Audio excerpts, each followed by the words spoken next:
got to tell the story though. When bowling goes wrong. When bowling goes wrong. We'll bring that up, man. We'll bring that up. But anyway, what it do? They're gonna feel me, family. And welcome back to another episode. What is this, episode 39? Talk to him, Kitty. Talk to him, Kitty. What we talking about? We back with another episode, baby. In the building, you got your boy, the Beardless Wonder.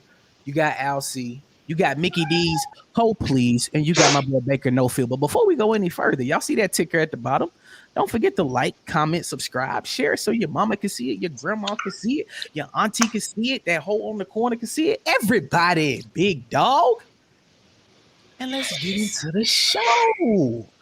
So we got some good topics for y'all today. Starting off with Verzuz. Now we're a little late to the topic, but it is what it is. We're gonna talk about it anyway. So we know you had Omarion versus who was it? Mario. Mario. Yeah. Mario out there getting it in. Then you had your boy Ray J. If I had one wish, I would find my vocals. Bro, why you sound better than him? Wish. Wish. Ain't nobody said this nigga could sing except for his motherfucking sister. Like, let's just like this nigga ain't never been able to sing. Nigga. I mean, he always. Hey man, put some respect on Ray J name, no, bro. I can't put that dude. That dude has only done one good thing in his lifetime, and that good thing went on to marry Kanye. So. Bruh. So tell me what y'all think, not only about this Verzuz, but Verzuz in general. Like, where do y'all think the state of Verzuz is at?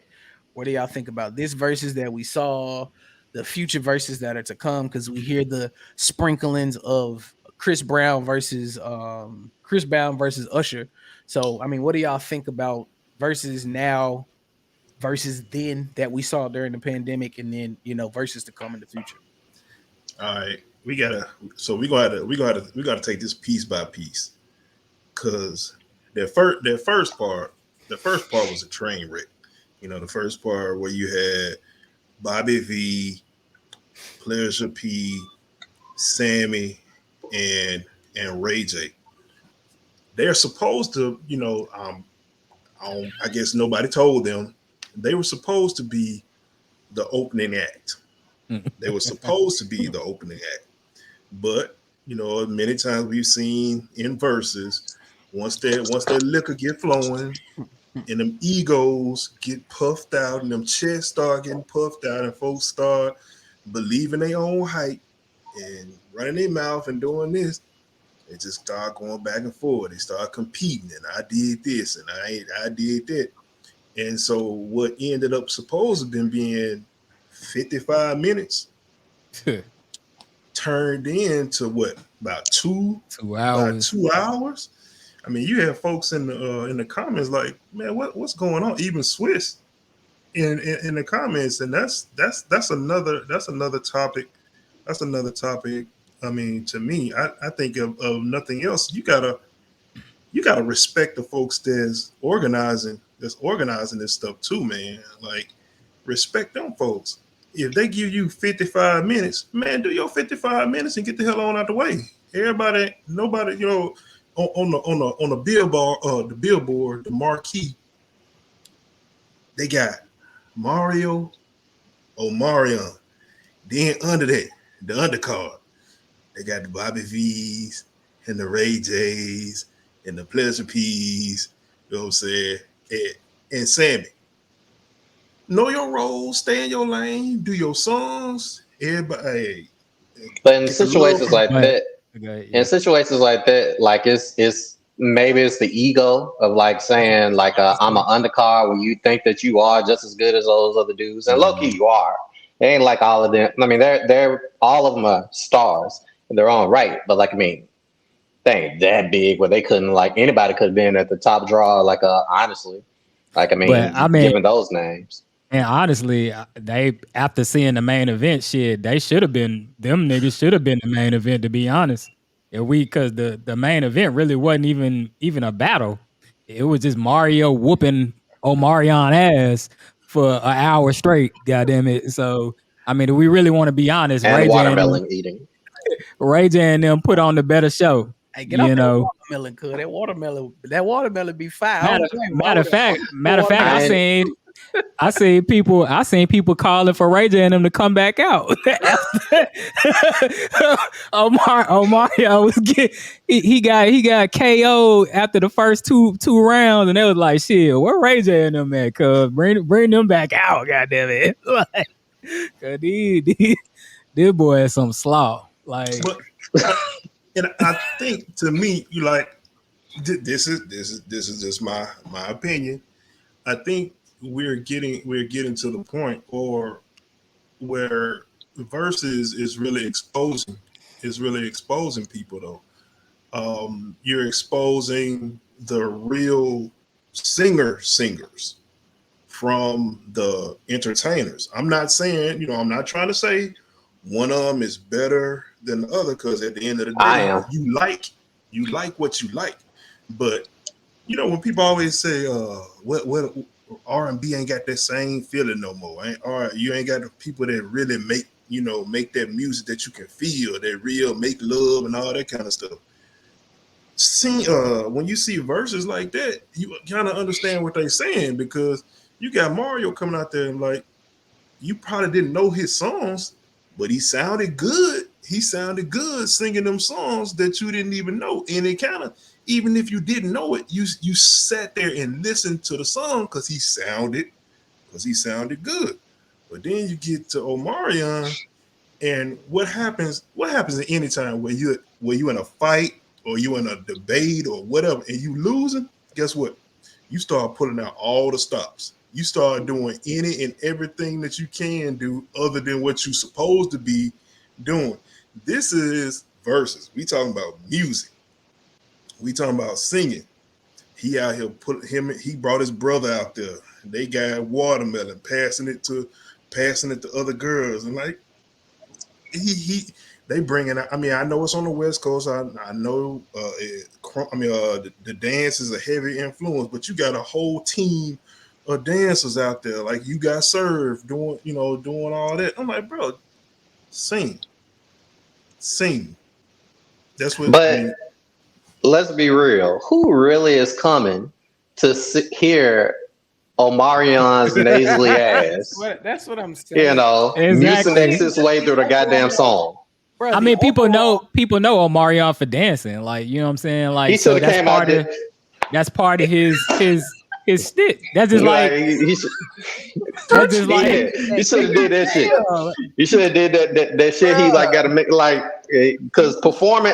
Listen, I've seen shows like on MTV that low key exposed Marion, in my opinion, a long time ago. This dude has never been just a strong singer.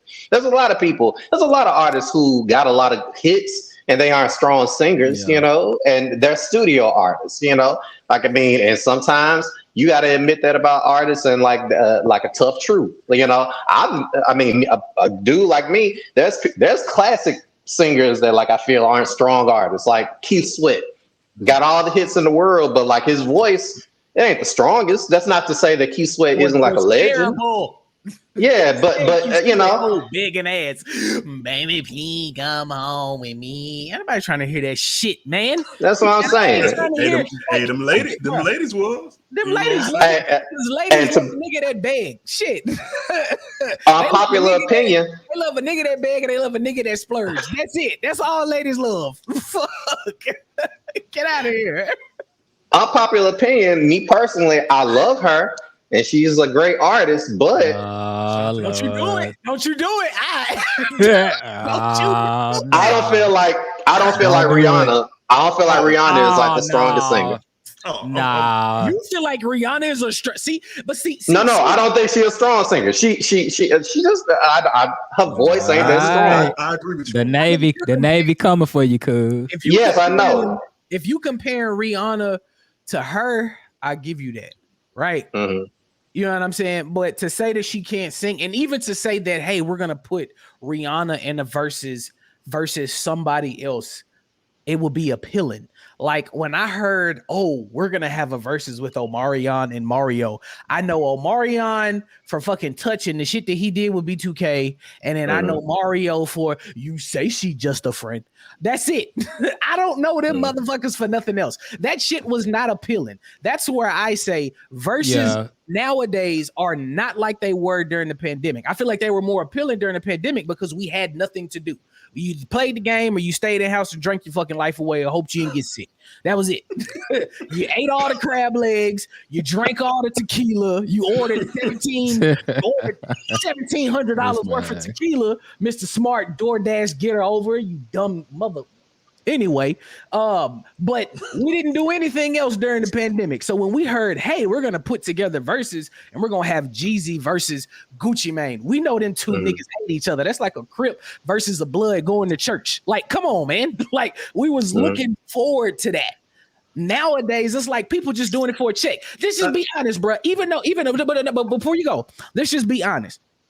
When you heard 3-6 was when you heard 3-6 was about to face Bone Thugs and Harmony, what was your first reaction? They got a couple of washed up acts to like perform against each other. But the thing I'm gonna say, I want to see it, but the thing I'm gonna say about Omarion and Mario is styles make fights. To me personally, these two have nothing in common with one another. You know what I'm saying? They both make quote unquote R&B music. But to me personally, Omarion is more of a pop artist. Mario is more of a traditional R&B artist who's, you know, he does R&B soul. He really sings to the women.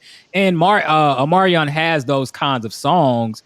But to me, he's more of a dancer. He's more of an entertainer, like we alluded to earlier. And that's why, to me, this battle really didn't make much sense. It's like these two guys. And then we even look at the catalogs. You know, to me personally, on paper, Omarion has more hits than Mario, but vocally, but not more talent. But vocally, yes, Mario is a much better artist than Omarion is. So to me, like stylistically, this versus didn't really make sense. Personally, but to me, that's kind of the genius.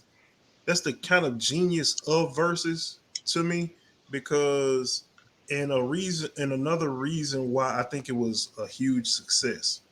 Even though now the novelty, you know, like Chris was talking about, you know, during pandemic, the novelty of it has worn off, but there's still another aspect of it that a lot of people that intrigues a lot of people, but a lot of people don't realize it does, is you see entertainers, because a lot of these people, when you see them on Instagram, you know, in its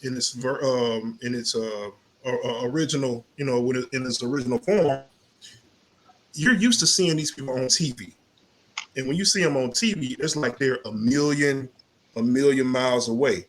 When you see somebody on Instagram, it's almost like, okay, I got Instagram, I go live on Instagram. You know, it's almost like you're seeing them in a different way, almost like you're right there with them.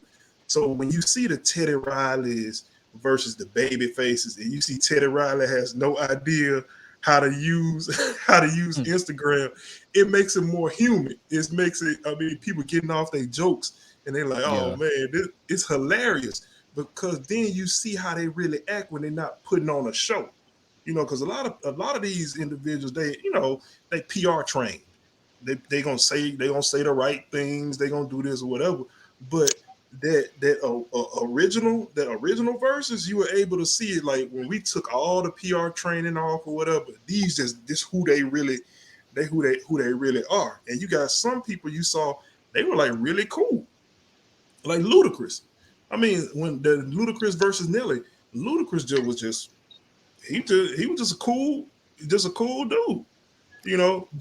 And it shows them in a different light, you know. Well, I think with a Ludacris in a battle like that, even with Nelly to a certain degree, I mean, both of them may not be as popular as they were at their heyday, but like they don't necessarily need verses to be all right.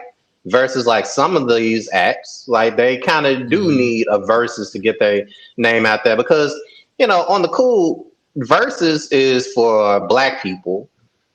what like Dancing with the Stars is for like, you know, the greater populace of you know, entertainment. It's kind of like, hey, if you want to like basically be on TV again, but like, you know, you can't like star in the medium that you normally star in. Hey, you know, it's like, hey, you know, let's get Kathy Gifford or somebody to like do the cha-chas and shit. That's what this is. It's like a, you know, just somebody who might be at the latter end of their career showing up. This is just like what they did with like reality television on like on VH1 back in the day. It's how we got the Flavor of Love, right?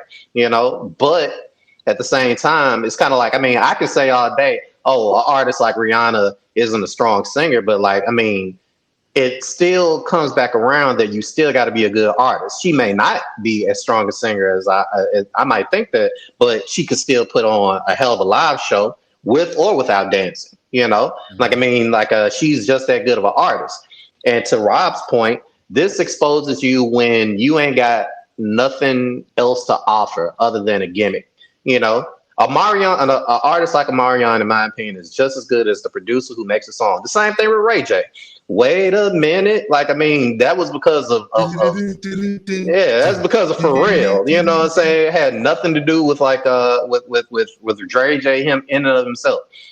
Hence the reason why I say the best thing he did, you know, was a Kardashian. This is all he brings. That's all he brings to the culture. You know. Kardashians and VH1 and being petty as shit, you know. I tell you, fuck this nigga. I tell you another aspect of it too that and it's really interesting in regards to, because it's something that Reezy spoke to. A lot of times these verses don't really go exactly how we or people in general think they should go, because sometimes we don't realize it, but there are levels. It's levels to showmanship. There are certain artists that got it. I'm talking about they just natural. They understand what it is, and we finna go do it. I know what my catalog is. I know what your catalog is. I'm finna play to my strengths. I'm finna do what I do, and I'm finna wipe the floor with you. Even though on paper you might have better hits. I mean, one of the greatest examples ever is Locke's Destruction, you know what I'm saying? A Dipset. Yeah. Dipset had all them hits, but when the Locks got out there, they were more cohesive. Well, Jadakiss just did. He just Fab and Jada too. Because Jada cleaned up Fab, you know, because Fab came out there, thought he was all cool, you know, just cool. I'm just gonna sit back and I'm gonna chill. I'm not gonna beat up on a woman this time. Like, no, bro, this ain't. My bad. I was just being petty. Go ahead. This ain't that. But a lot of times we think people that got these hits just gonna come in here and play these hits, and folks gonna shut it down. But I will always say one of the best ones, and God rest his soul, that DMX versus Snoop one. That I'm talking about, to me, that was the embodiment. The DMX versus Snoop one, and the Lil Jon versus T-Pain. Them two were the two ones that really, to me, embody what verses should be. Because both of them were lighthearted. Both of them, they were going at each other. It was friendly competition. They were celebrating. Everything, and it was like a mutual respect, and everybody had a good time. Now, the most dramatic one, like Chris said, the Gucci Man versus. Nah, the Bone Thugs was kind of, that was more. We thought, oh no, man, no, Gucci versus. They actually performed at the end. The song that they shared, like I mean, they showed that the beef. They could get past the beef. Now, Bone Thugs ain't get past no beef. They didn't, but like I mean, they enough to make the show go. You know what I'm saying? Yeah. Bone Thugs, that was a train wreck, and Next ultimately something. What you say? You ugly motherfuckers ain't gonna. Y'all ain't gonna be mocking me. Give me while I'm on.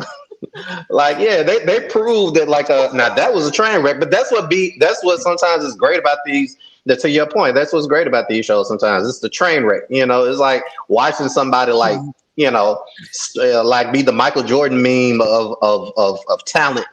trying to like get by on like hits that were popular like 10 years ago, and the only thing they can do now is be petty on stage. It's like, Bro, it's when that train man wreck. brought his brother out there and got that watermelon, cuz I was just like, you might just Here go, comes the just go, coons. just Here go come the pack this man up, coons. cuz.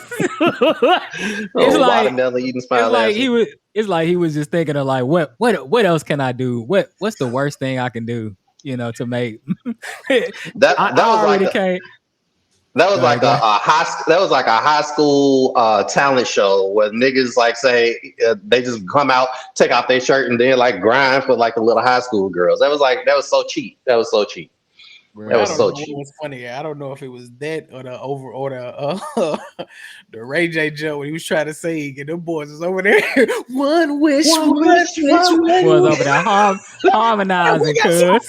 That was Ray J was acting like a dude that just got beat up in a fight. He couldn't get no lick off. That boy said, "Damn, man, I wouldn't even let a nigga get his ones off. I'm just trying to get my one off."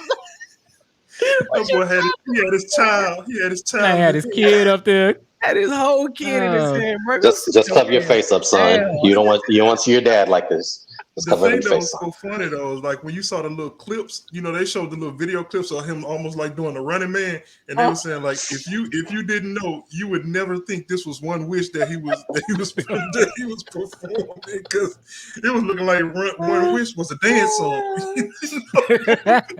Well, that boy was up. They put that. The jet that killed me. They put the clip together. They put that lamb. Bro, yeah, internet. The interwebs are undefeated, boy. But anyways, moving on to the next topic. We're talking about Brittney Griner. So a lot of stuff is going on with this Brittney Griner trial. A lot of unfair stuff. You know what I mean? She did have to plead guilty to her charges that she's got going on right now in Russia. And there was a lot behind that as well as to why she pled guilty on those charges. So I mean, just with this overall thing that's going on with her, fellas, what do y'all think about the whole aspect of just this Brittney Griner story? Because it seemed like we had a topic about this like back in like February or something when we talked about this, and like she's still over there. So it's crazy, man. Y'all tell me what y'all think about what's going on.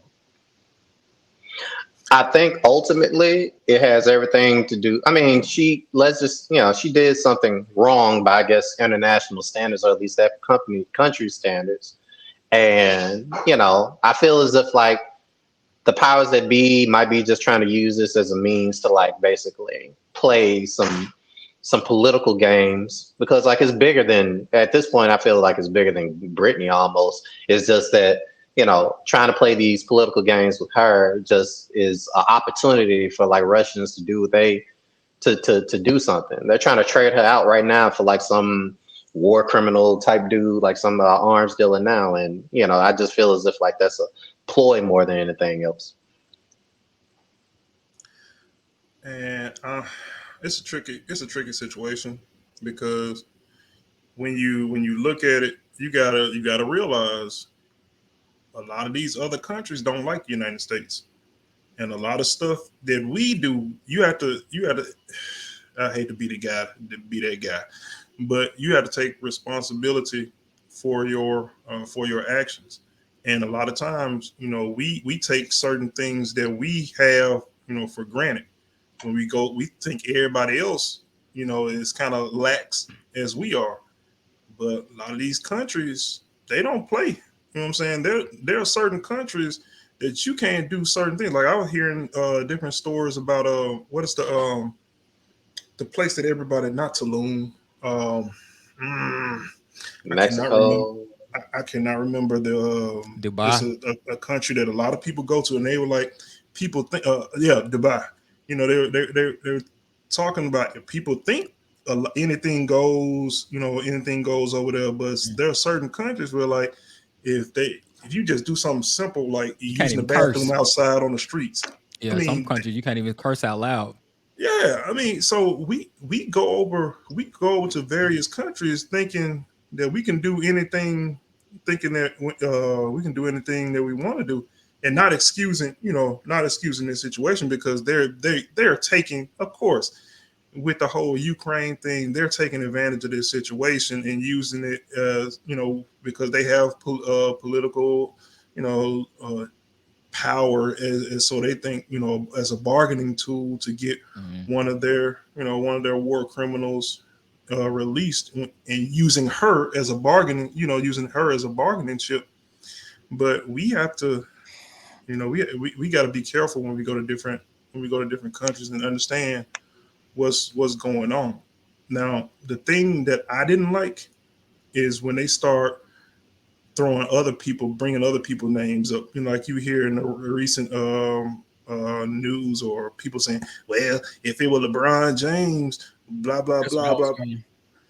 That's what I was gonna touch on, because I mean, it's like, bro, it's like, you trying to right your wrong by downing somebody else, and then like I even saw a female that was like, when her coach first said that, she was like, "Oh, LeBron would never be over there anyway because he makes 1 such and such $1 million just to dribble a ball, where she has to go overseas to play." And it's like, I guarantee, how many, I wanted to just put right under her post, how many WNBA games have you been to, and how many WNBA games have you watched? You ain't contributing to them getting more money. So I mean, what are we talking about? Everybody wants to talk about the WNBA stars aren't making enough money, but when you look in the stands and you watch those games and you look in the stands, there's nobody in the stands at all. Nobody.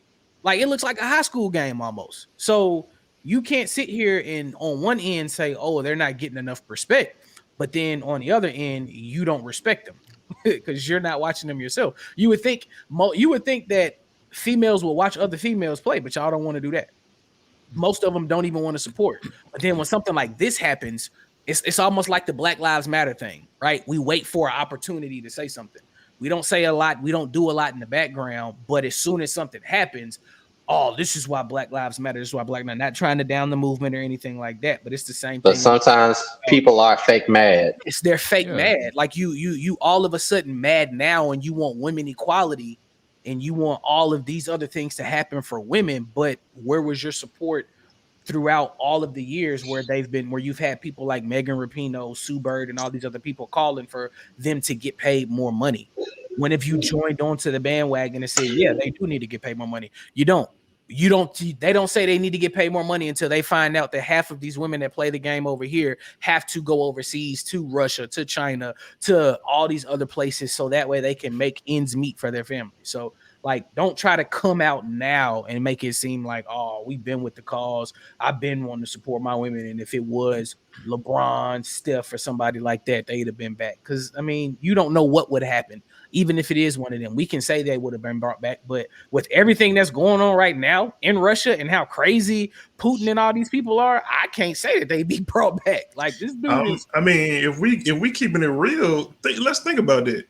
LeBron James, if you get caught with anything, man, please don't folk gonna ask for everybody back. Man, Putin is asking for everybody. Man, we got LeBron James. They got LeBron said if Brittney Griner was over there, "Here, y'all can have her." We got LeBron.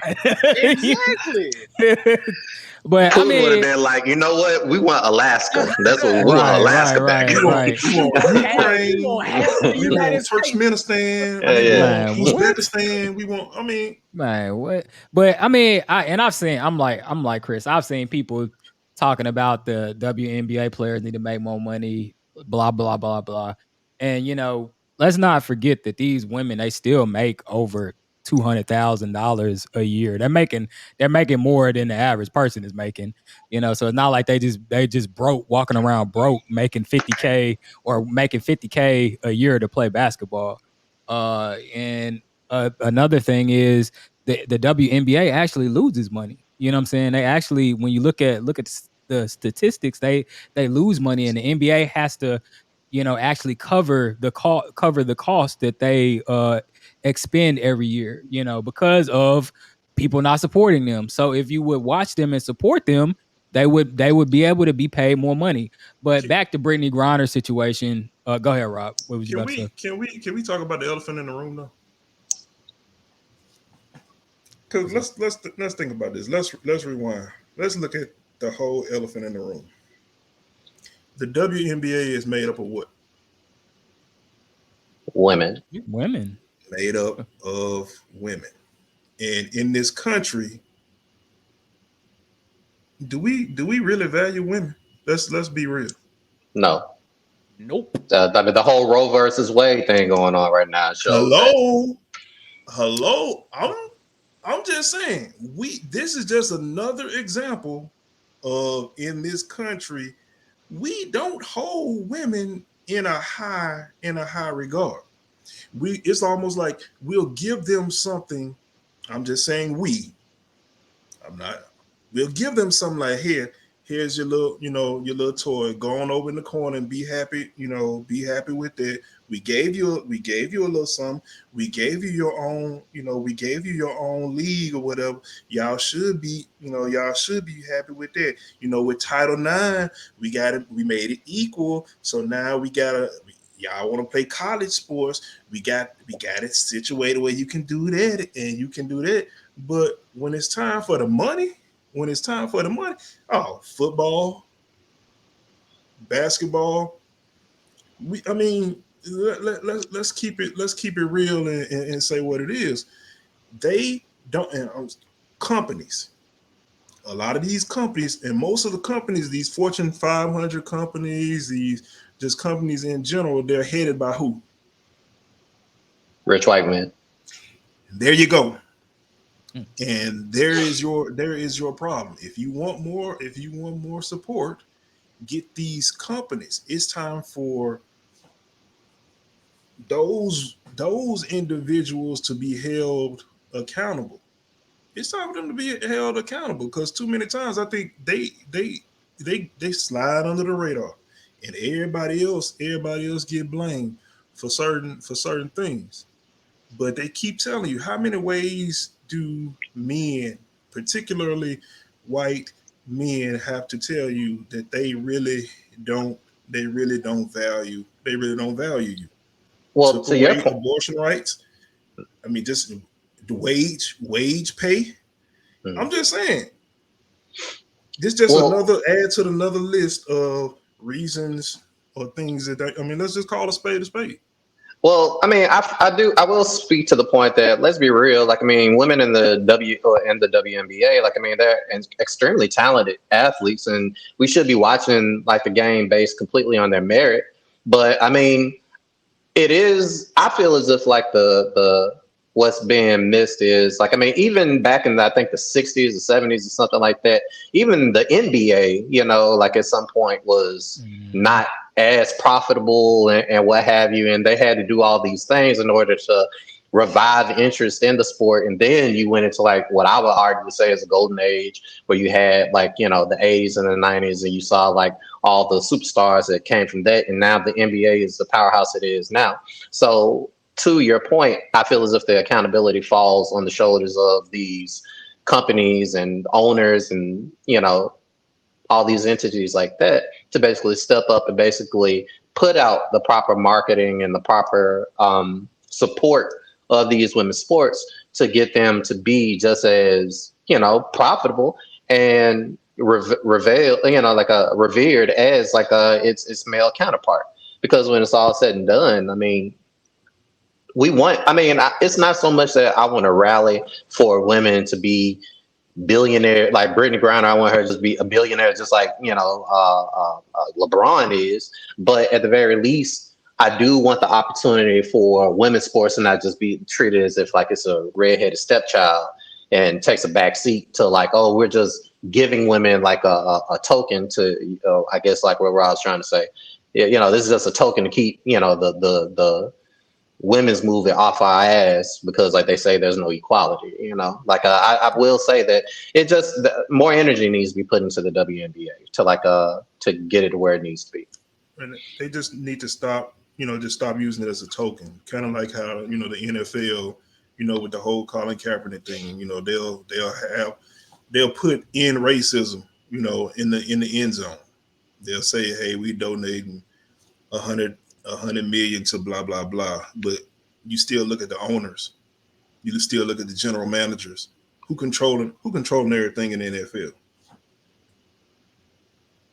Rich white people. I'm just saying. So let's start looking and calling out these rich white people. The Caucasianites unite.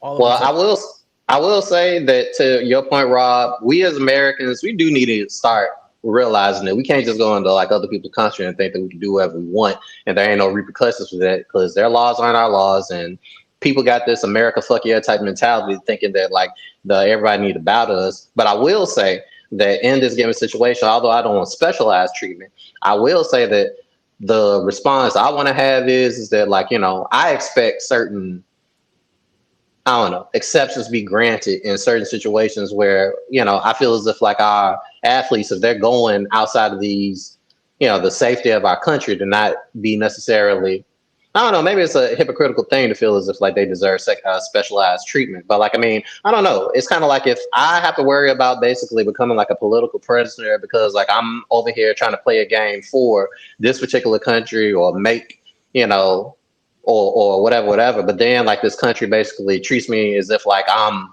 a serial killer just because like I got a couple of, e-cigarette cartridges. Like that's some BS. And like, you know what? How about this? You need me to basically make your sport better or like to be in your league. How about me and everybody like me stay the hell out your sport and you stay the hell out of my country? You know what I'm saying? That way you can have all the rigid ass laws that you want to, because like that is like what bothers me at the end of the day. Her getting treated as if like she is some kind of serial killer, her sexuality being used as a reason to like bully her, on the political, on the international scale, and feeling as if like we about to like see somebody basically get crucified over petty ass reasons, fuck Russia for that reason. I mean, and I think at the end of the day, we just have to realize that she's basically a pawn in this situation. It's something that's way bigger. Is way bigger than her. She is basically a political pawn.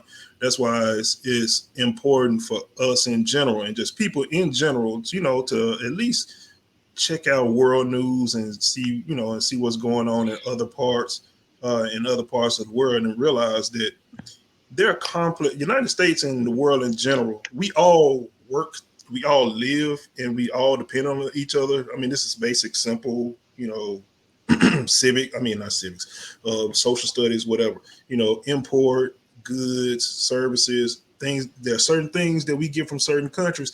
We might hate their goods, but guess what? They exporting services or goods or things that we need, and we got a working agreement with them. Like, maybe a country like Saudi Arabia. Hey, oil. Oil. We dependent on oil. We might hate the leader that's in power, but it's a complicated relationship. And if you just look all over the world, we have complicated relationships with different countries all over the world. And so at the end of the day, we still praying for her. We still hoping that this country does everything that they can do to get a release. You saw the letter that she wrote to President Biden. Hopefully he takes it seriously and does what he can do. And we just, at the end of the day, like I said, hope for the best of her and her situation, and just hopefully that it's a cautionary, it's a cautionary tale for our athletes going over into various countries. Understand their laws, understand what you're getting yourself into when you go over there, because everybody doesn't believe in democracy. This is true. This is true. All right, fellas, good talk. Moving on to the next topic. What is the best thing that you guys have seen all week? I'll start this one off. I'm gonna give a big shout out to that damn show, Stranger Things, man. The last 2 episodes of Stranger Things, especially the episode before the last one, was intense, extremely intense. But I mean, those they the way they put the show together, the whole coming up of that show, just seeing those kids grow over these last few years as well, watching this show since it first came out, it's just crazy. And then this I was reading, apparently season 5 is going to be their last season. that they're gonna have with this cast. They're supposed to be putting a new cast together and keeping Stranger Things going. So we'll see how that works. But I just got to give a shout out to Stranger Things, man. That whole production, that whole show, the makeup artists, everybody, man, they got that show like literally top tier. I still think Lovecraft Country would have been better if they would have kept it out. But hey, that's just me. I rock with my blacks. What y'all think? I mean, for me, we just got back from a quick trip up to y'all country, y'all area, the 901, the Memphis, and the best thing I saw was we got a chance to go. My son loves music, so we got a chance to take him to the Stax Museum for his first time, and I play old music for him all the time, so he like the Earth, Wind, and Fire and stuff like that. He got a chance to hear the Isaac Hayes and all that stuff. And they playing music. There's a part in the Stax Museum where like they have like the disco lights going and everything, and they had the shaft. They had the shaft playing, and he on the dance floor just getting. I'm talking about he just out there. He just out there getting it and having a great time. I don't know what part music is gonna play in his life growing up, but I know now that he really likes music. So that was it was fun seeing him enjoy that part of the Stax Museum and hearing the music. So we obviously we just getting back after a little bit of a hiatus, and I kind of wish that we had opportunity to talk about this last week, but I've been trying to catch up and keep up with the new season of P Valley, and this episode I'm still trying to finish it actually now, but the episode that came before it. Man, that was such a great episode. They featured and focused on Miss Mississippi. That character played by I think her name is Shannon Thornton.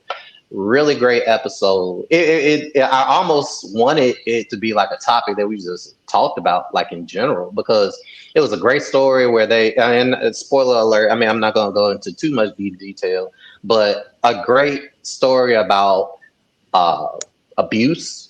A great story about dark-skinned girls, although I swear everybody be talking about dark-skinned girls and then they be brown. When you're as dark as me, there's something about that. But still it's a conversation to be had about how dark-skinned girls are undervalued sometimes.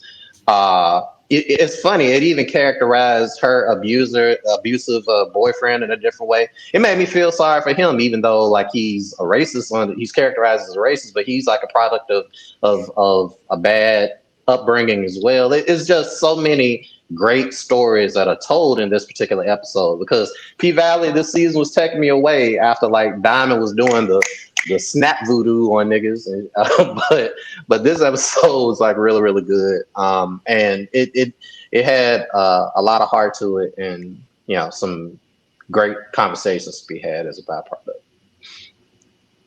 byproduct. The best thing I've seen this week is when I saw Thor, Love and Thunder, I believe it's called. A lot of people have been shitting on it, but to me it was really good. I liked it. I liked the storyline, and I like that they kind of keep Thor a little bit more lighthearted and upbeat, but it does have those, of course it has your action and drama and all those things in it. But I also like that they brought back Jane Foster incorporated her back into this movie, and to actually see her be a Thor as well is pretty cool. To have a woman Thor was pretty cool, and she was kicking ass. So I love that part about the movie, and it's a really good movie to me personally. I'm not that into the comics to where I follow it along those lines, and I know it comic for comic, compare it to the movie, and if it's off a little bit, then I don't rock with it. That's not me. I just like the cinematics of the movie and the storyline. I thought it was pretty good, so I definitely recommend going to see it. If you haven't saw it and you've been seeing people's feedback online, don't let them deter you from going to see Thor. So it's safe to say you like the storyline of it, right? Yeah, the storyline and everything like that, right? So that means it's story time. New segment that we got right? So let's talk about it, right? Me, Rob, his wife, my wife, Alcie, his wife. We all meet up in Austin, where I'm at, right? We choose to go bowling. So we chill, we go bowling, whatever. And typically, you know, when I bowl, I get my ass kicked because I don't bowl like that, right? But today, you know what I'm saying? The stroke, shall I say? Hear me now. The stroke is feeling real good, right? I'm out there getting it, lasting long. You know what I mean? I'm talking about strike. You know what I mean? I'm talking about spare. I'm getting it, right? So, you know, if to know me is to know that I'm goofy, right? Whenever we get in public. And, you know, I do a lot of you feel me? So rewind, you know what I mean? No, but your boy been losing weight, you know what I'm saying? And I got these shorts that I got from Boohoo, man. They're slim fit. Boo-hoo, man. That's what them shorts said. Boo-hoo. Hold on, hold on before you get off on me. Chill on me. So, you know what I'm saying? So y'all know exactly, you know, where I got the shorts from and everything. I wish I would have took a picture of what happened, but I couldn't. You know what I mean? So I go. Rob had just hit a strike. So I said, bae, watch this. I'm finna get this nigga. He don't even know it. I'm finna get him. So I go up there. Boom, I roll it. I squat down to watch it get the strike. But in the squat, you feel me? Nigga felt a little draft by the you know what I'm saying? So I'm still squatting. And I just happened to take my eye off the ball for a minute, but I see another ball. I said, oh, like, right? Boo-hoo, man, that's how we rocking. Got it. So instead of turning around and walking forward, I walk backwards. Because I don't want my boys and everybody to see my shit. I go sit down. I lean over to Bae. Hey, Bae. My dick out. She like, what you mean? So like a little schoolgirl about to give it for the first time I open it up, she like, oh, I say, yeah, it's right there, right? Now I'm not commando, for those that are wondering. I'm not commando, but it's still, I don't want my little red draws hanging out. But I still go up there and I try to bowl. So I go up there and I'm bowling, but now I can't focus because I'm focused on them seeing my shit. So I'm throwing gutter after gutter. The slaw Chris came back out, right? So I throw one more. Of course, it's a gutter ball, but I guess I extend a little too far.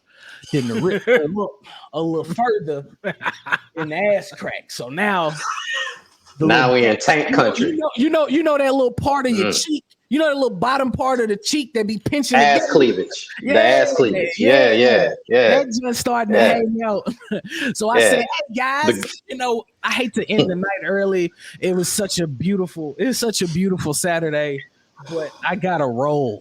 Rob asking questions like I'ma just tell the nigga, like, no, I can't tell you what's going on, man. Just know that I'm exposed and I don't want to be the next fucking R. Kelly out here, okay? I don't want no little kid to see my shit hanging out. It wasn't quite the balls. It wasn't quite the gooch. It was the booch. Yeah, you know what I'm saying? It was a mixture. It was a mixture of the. Yeah, you're right. It's the booch because you got a little bit of the ball and you got a little bit of the cuffage in the back. You know, that's story time, man. And all I can say is, fuck you, Boohoo, man. I should have known. It's the website is called Boohoo, man. Like, I mean, listen, I should have known, but a nigga wanna dress fashionable. Without spending this is a cautionary tale. This is a cautionary tale of what you can and cannot do with fast fashion. Okay, if you don't be trying to do James Brown splits, in something that costs under $10. Okay, exactly. Just saying. Maybe you want to go to Old Navy. They got that athletic flex. Those jeans. Yeah. You need double and triple stitch. You know what I'm saying? But trying to do that in boohoo pants. Yeah, They can't even survive like getting washed too many times. You know what I'm saying? I can tell you now. Now you got your Memphis 10 out. Look at you. The Memphis 10 was just leaking, and it was all out there for exposure. So on this episode of Story Time, the moral of the story is don't do shit in shit that's cheap. You feel me? But anyways, you guys have made it to the end of the episode. I hope you all enjoyed what you saw and what you heard from us. Again, this was episode 39, coming from your boy, the Beardless Wonder, Al C, Mickey D's, and my boy Baker Nofield. We're signing out. But as y'all see at the bottom again, don't forget to like, comment, subscribe. Share this so your friend can see it, your mama can see it, your grandma can see it, all the motherfuckers can see it. Share it so Boohoo Man can see it too, so they can make better pants, because their shit sucks. You know what I'm saying? But until next time, we will see you guys. And as we always say, if you did not feel us this time, I guarantee you'll feel us the next. Now get the fuck off of my screen. Don't move too much. I ain't got no man. Hey, it's your boy Rob from the They Gon' Feel Me podcast.